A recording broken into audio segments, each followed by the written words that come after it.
통일이 되면 인구가 8천만입니다. 일본은 한반도에 거대한 단일 민족 국가가 탄생하는 게 아주 두렵죠. 중국 입장에서는 어떻게 되죠? 주한미군 지금 평택에 있는데 두만강 과 압록강까지 올 거 아니에요. 동북아의 지형적 위치가 바뀌어요. 어마어마하겠죠. 그럼 군사력은 지금 한국이 세계 5위죠. 통일되면 북한 무기는 거의 다 폐기해야 돼요. 근데 폐기하지 않을 무기가 하나 있어요. 핵무기죠. 핵과학자는 그대로 남잖아요. 남들이 우리를 침범해 오면 팔 하나 잘라진다. 그럼 못된 배거든요.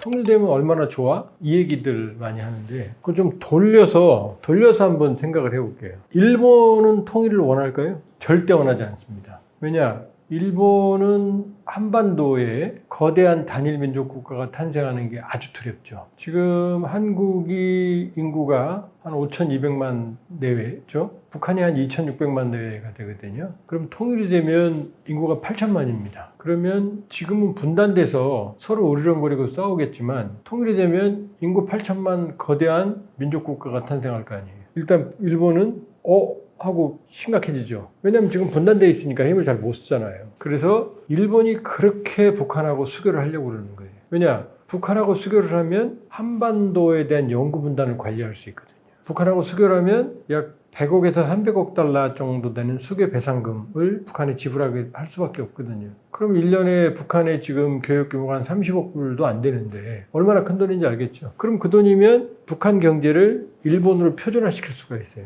그 배상금이 다 현금으로 들어가는 게 아니라 물적인 인프라 이런 걸로 들어가거든요. 그러니까 일본의 꿈은 한반도의 통일을 사실은 막는 거예요. 어떻게 했어요? 그때 2018년, 19년 당시 한반도 평화 프로세스, 남북미 정상회담 때 일본이 그렇게 방해를 했어요. 그 정상회담 못하게. 자, 일본은 방해합니다. 한반도 통일을. 자, 두 번째, 그럼 중국은 한반도 통일을 원할까요? 원합니다. 북한이 통일하는 걸로. 북한이 통일하면 친중국가가 되니까. 그러나 북한이 한반도를 통일할 가능성은 제로입니다. 국력은요. 대한민국이 세계 경제 10위권입니다. 북한은 뭐 180위 내외권이에요. 거의 200위 내외라고 봐도 과언이 아니에요. 좀 심하게 말하면. 지금 뭐 한 50분의 1 정도 대한민국 경제력 되는데 실적으로 100분의 1도 안 돼요. 그럼 한반도가 통일된다면 대한민국 주도로 통일될 가능성이 매우 높아요. 그러면 중국 입장에서는 어떻게 되죠? 주한미군 지금 평택에 있는데 두만강과 압록강까지 올 거 아니에요. 그러면 바로 중국의 비수를 들이대는 건데 베이징에. 지금도 주한미군 눈에 가신데 자, 중국이 통일 원하겠어요? 원하지 않죠. 자, 그럼 미국은 원할까요? 원하지 않죠. 왜? 지금은 분단 체제니까 주한미군이 여기 있죠. 지금 자꾸 트럼프가 주한미군 뺄 거라고 생각하죠. 근데 트럼프가 이번에 이재명 트럼프 회동에서 뭐라고 말했어요? 그 큰 기지 나한테 줄래? 그랬잖아요. 소유권 줄래? 그랬잖아요. 떠날 사람이 그거 왜 달라고 그래요? 영원히 있겠다는 거죠. 영원히. 여기도 5배 면적 107억 달러가 들었어요. 세계 최대의 미군 기지입니다. 이 캠프 험프리즈는 여기에 있으면 중국을 억제할 수 있고 아시아의 전략적 거점에 대륙에 있는 유일한. 일본은 더 많이 있어요. 우리 28,500, 일본은 더 많이 있어요. 한 48,000명, 5만 명 내외 있어요. 근데 일본은 섬이잖아요. 이건 대륙에 붙어 있잖아요. 필리핀, 태국 동맹이지만 고정되어 있는 의미 있는 규모의 미군은 거기 없어요. 그럼 28,500명이 대륙에 붙어있는 어마어마한 이 기지. 트럼프가 맨날 뭐 주한미군 규모 줄이긴 줄일 거예요. 전체 줄이니까. 그 다음에 뭐 철수할 거야. 철수하는데 그 주한미군 소유권 달라고 그래요? 거기 속셈이 드러난 거죠. 영원히 있겠다. 왜? 중국만 잡는데 주한미군 기지는 전략적으로 중요하니까. 그런데 미국 입장에서 주한미군 지금 북한을 억제하기 위해서 있는 건데 명분상으로는 사실은 이미 전략적 유연성이지만 통일되면 주한미군이 필요해요? 필요하지 않죠. 물론 이제 뭐 중국을 억제한다. 우리가 뭐 중국하고 전쟁할 일이 있어요? 그럼 미국 입장에서는 불안한 거예요. 한반도 통일. 왜? 단일 민족 국가가 탄생하잖아요. 미국도 원하겠어요? 원하지 않죠. 자, 그러면 일본, 중국, 그 다음에 미국까지 한반도 통일을 원하지 않는다고 그랬어요. 본심은. 물론 미국은 강력한 친미국가로 통일, 그건 원해요. 중국은 강력한 친중국가, 북한이 통일하는, 그건 원해요? 그 가능성은 없어요. 일본은 무조건 반대예요. 어떤 형태로든. 왜 그럴까요? 인구 8천만의 거대한 단일 민족 국가가 탄생해요. 지금은 분단되어 있잖아요. 그럼 군사력은 지금 한국이 세계 5위죠. 북한은 35위 6위예요. 통일되면 북한 무기는 거의 다 폐기해야 돼요. 근데 폐기하지 않을 무기가 하나 있어요. 핵무기죠. 자, 그러면 세계 5위의 군사력을 가진 대한민국이 핵을 가지게 되는 거예요. 그럼 어떻게 되죠? 우주군대가 되는 거죠. 대한민국 군사력이 얼마나 막강한지를 말씀드릴게요. 지금 유럽의 EU 빅4가 영국, 프랑스, 독일, 이태리거든요. 여기 주력 탱크가 영국은 챌린저예요. 챌린저가 200대가 조금 넘어요. 주력 탱크. MBT라고 그래요. 그 다음에 레오파르트. 독일계 300대가 조금 넘어요. 프랑스가 르클레르크 400대가 조금 넘어요. 이태리 아리에떼라는 탱크인데 한 200대가 좀 넘는데 쓸 수 있는 거 50대밖에 안 돼요. 프랑스도 일부 치장물차까지 합친 거예요. 이 빅4가 모두 합친 주력 탱크 MBT가 1000대 내외밖에 안 돼요. 근데 대한민국은 얼마인지 아세요? 2200에서 2300대 사이예요. 얼마나 어마어마한지 알겠죠, 국방력이. 그러면 이런 거대한 국방력을 가진 나라가 북한의 핵능력을 그대로, 북한 핵과학자 그대로 있을 거 아니에요. 북한을 완전히 비핵화한다 하더라도 핵과학자는 그대로 남잖아요. 이건 그대로 남잖아요. 그럼 동북아에 세계 5위 군사력을 가진 대한민국이 핵으로 무장하는 거예요. 지금 우리가 45만이거든요. 북한군이 128만이라고 그러는데 인구 비율로 보면 그건 좀 틀린 숫자 같고 80에서 한 90만 사이는 되는 것 같아요. 그러니까 8, 90에서 120만 사이예요. 자, 그러면 절반만 칩시다. 북한군. 우리 개념을 적용해서 치면 인구가 절반이니까 2,600만이니까 45만의 절반, 최소한 20만은 확보될 거예요. 그럼 60에서 70만 명 정도 되는 강력한 거대한 군사력에 재래식 첨단 무기로 K9, K2 전차, KF-21, F-50, 천무, 다연장, 천궁, 지대공 미사일, 첨단 무기로 자주국방으로 무장한 70만 내외의 핵을 포기한다 하더라도 사실상 핵국가가 탄생을 하는 거예요. 그러면 동북아의 지형학적 위치가 바뀌어요. 어마어마하겠죠? 자, 경제적으로 볼까요? 경제적으로는 대한민국이 세계 10위권이거든요. 분단된 상태에서 지금 대한민국은 수출로 먹고 살죠. 중국은 최대의 교역국이에요. 근데 중국으로 갈 때는 다 배로 가죠? 아니면 비행기로 가요? 비행기를 뭘 얼마나 실어 날리겠어요? 99%가 배라고 봐야죠. 그러면 가장 최대의 교역국인 중국과 대한민국은 붙어 있는데 인천, 부산에서 실어야 되고 가야 되고 내려야 되고 이 물류가 얼마나 복잡해요. 통일되면 어떻게 돼요? 쭉 가잖아요. 베이징까지. 베이징까지 서울에서 출발하면 2,000km가 안 돼요. 단둥에서 베이징까지 1,300km 되거든요. 그러면 단둥에서 서울까지는 길어야 한 5, 600km밖에 안 돼요. 2,000km가 안 된다는 얘기예요. 고속철로 연결하면 무슨 하루예요. 지금 부산까지 가는데 지금 2시간 반 걸리잖아요. 그렇죠? 지금 서울에서 단둥까지만 연결하면 단둥까지 고속철로 들어와 있거든요. 통일이 되면 서울에서 미싱링크, 북한 구간만 연결하면 베이징까지는 반나절 걸린다는 얘기예요. 그러면 중국으로는 이제 해운으로도 가지만 철도로 갈 거 아니에요. 화물열차가. 컨테이너 트럭으로 갈 거 아니에요. 뿐만 아니고 지금 이 나진과 핫산 사이에는 열차로 연결되어 있거든요. 그러니까 블라디보스톡에서는 TSR, 세계 유일의 대륙간 횡단철도 TSR이 있어요. 시베리아 횡단철도가. 푸틴이 여기 아주 온갖 정성을 들여서 계속 현대화했어요. 스피드도 빠르게, 속도도 높게 했고 여러 가지 편의시설들을, 물동량도 크게 했고 이 철도를 이용하면 블라디보스톡에서 스페인까지 가는데 2주일이 안 걸려요. TKR, 한반도 종단철도와 이걸 연결하면 전 유럽으로 2, 3주면은 모든 물건들을 실어놓을 수 있어요. 그럼 이렇게 말해요. 철도로는 얼마 못 가고 배로 많이 간다. 자, 배로만 갈 때랑 교통 육상 물류 체계가 중국과 중앙아시아와 유럽과 러시아와 전체가 연결되더라. 이 얘기가 달라지죠. 완전히 달라지죠. 그렇죠? 그러면 일단 교통 물류에 혁명이 일어납니다. 지금 우리 외국 갈 때 항상 비행기 타고 가잖아요. 중국 갈 때 그냥 갈 수 있어요. 기차 타고 러시아 갈 수 있어요. TSR 이용하면 몽골도 가고 중앙아시아 다 가요.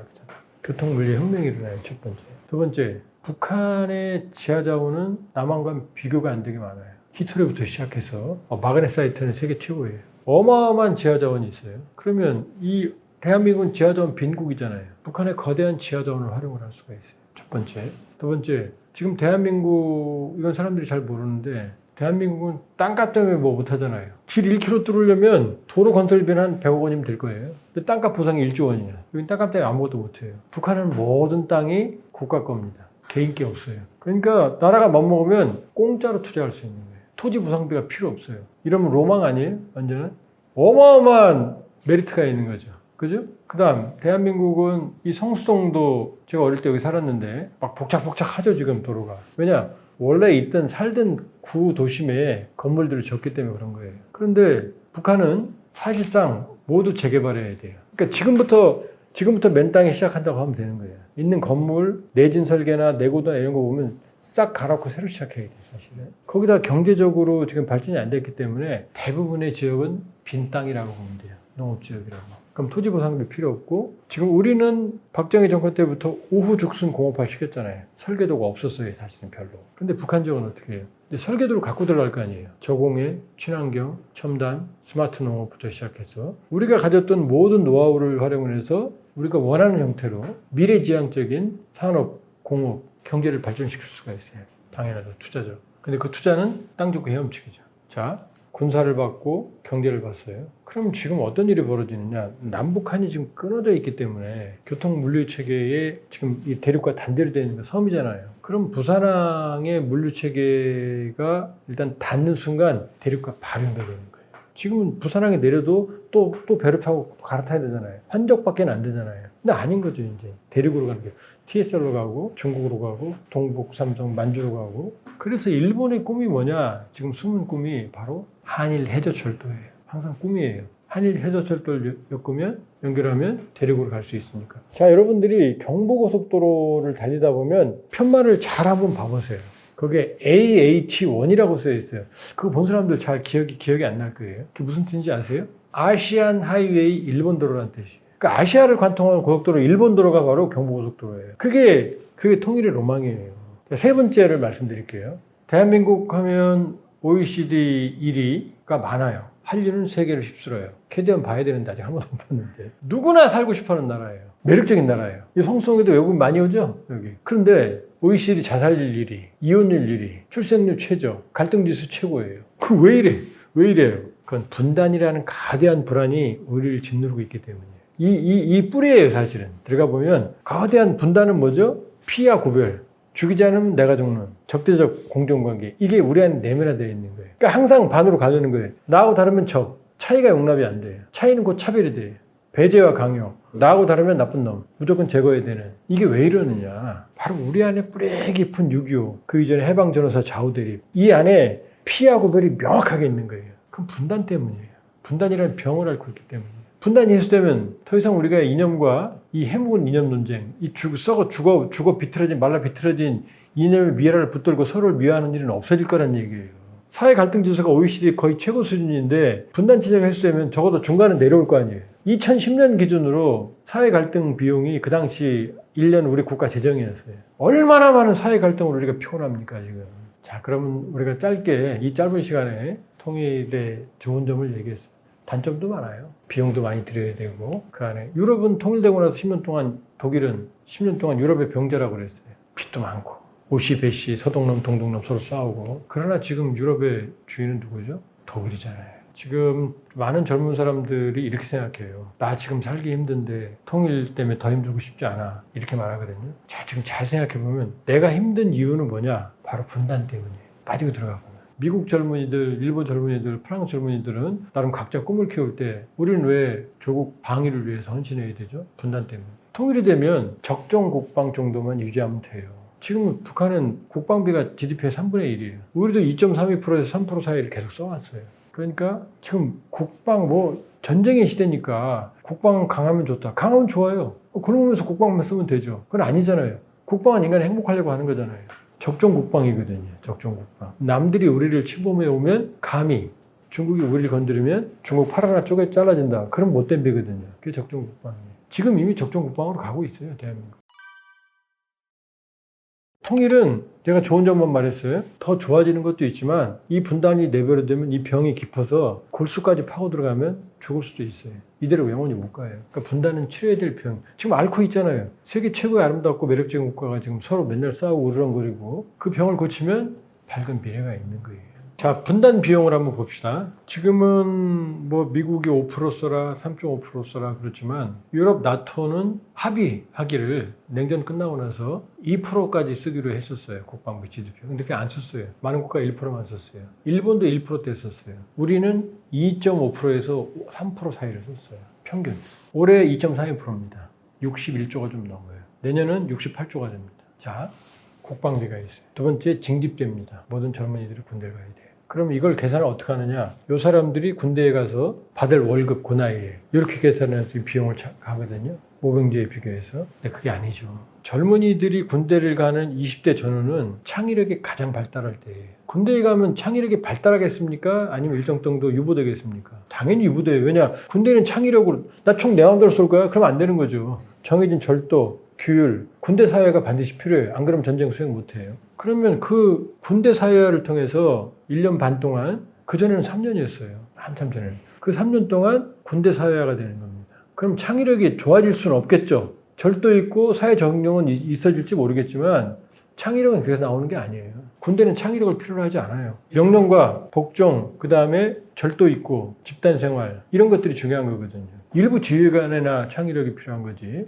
물론 이제 전투 안에서도 창의력이 완전히 없다고 말할 수는 없어요. 그러나 내 마음대로 하는 자유로움, 이게 아니거든요. 자유보다는 절제, 그 다음에 자율성보다는 질서, 그 다음에 명령의 복종, 이게 군대의 기본이거든요. 그래야만 군대는 돌아가요 또. 그럼 생각을 해보세요. 그 모든 젊은이들이 1년 반 동안, 지금은 1년 반 정도 될 거예요. 그 기간 동안에 유보되는 창의성. 그러니까 선진국들은 군대를 가는 사람은 가요, 모병대로. 나머지 사람들은 자기 창의성을 발휘하는 거예요. 이 창의성을 발휘해서 잉여가 생기면 이걸 국방부에 더 많이 쓰면 이 사람들이 월급을 더 주는 거예요. 예를 들면. 이 시스템이거든요. 그렇게 따지면 지금은 창의성이 매겨주는 사회예요. 지금 여기 머니 인사이드도 지금 PD하고 저하고 딱 둘이 앉아 있어요. 여기서 지식을 창출하고 엔터테인먼트를 창출하고 이게 부가가치를 창출하는 거죠. 옛날엔 아니었어요. 여기 뭐 제조업 있고 장비 있고 굴뚝 있고 뭐 이래야 되거든요. 아니잖아요 지금. 지금 애플, 구글 이게 다 여기서 나온 거예요 사실은. 모든 소프트웨어에서. AI도 소프트웨어잖아요. 그죠? 그 다 모든 게 창의력이라고 해요. 그 창의력이 매개 살리는 사회에서 아직도 우리는 징집대로 모든 사람들이 군대에 가서 군대 사회를 하고 나와야 돼요. 근데 이건 어쩔 수가 없어요. 왜? 분단체제에서 이 나라를 지키기 위해서는 젊은이들이 청춘을 유보하고 나라를 지킬 수밖에 없어요. 가서 사람 죽이는 기술도 배우고 훈련도 해야 되는 거고 총도 쏘고 해야 되는 거 어쩔 수가 없어요. 이거. 자, 그렇게 따지면 자 이것도 분단 비용이에요. 그렇죠? 그 다음에 사회 갈등 비용. 사회 갈등에 왜 OECD의 거의 최상위층이 항상 한국의 사회 갈등 지수가 있냐 이거예요. 이 갈등 비용을 2010년에 계산했더니 1년 국가 재정이라고 말했어요. 어마어마한 갈등 비용. 이것도 천문학적이에요. 그 다음에 국토의 효율적이요. 지금 서울에서 우리가 한번 상상을 해봐요. 서울에서 남쪽으로 한번 가본다고 생각해 보세요. 그럼 전철이 어디까지 가요? 천안까지 갑니다. 내려가면서 자 오랜만에 그 야외 좀 봐야지. 야외 안 보여요. 계속 아파트부터 시작해서 쭉 이어져요. 거의 어디 평택 정도 지나야 이제 조금 푸른 들판 나올 정도일 거예요. 자, 대구까지 2시간 안 걸립니다. 부산까지 3시간 안 걸려요. 북쪽으로 가볼까요? 의정부만 지나봐요. 그럼 이제 뭐예요? 나오는 게 축사, 가옥공장, 중소 조그만 업체들, 논밭 쭉 이어집니다. 북쪽으로 고속철이 있어요? 없어요.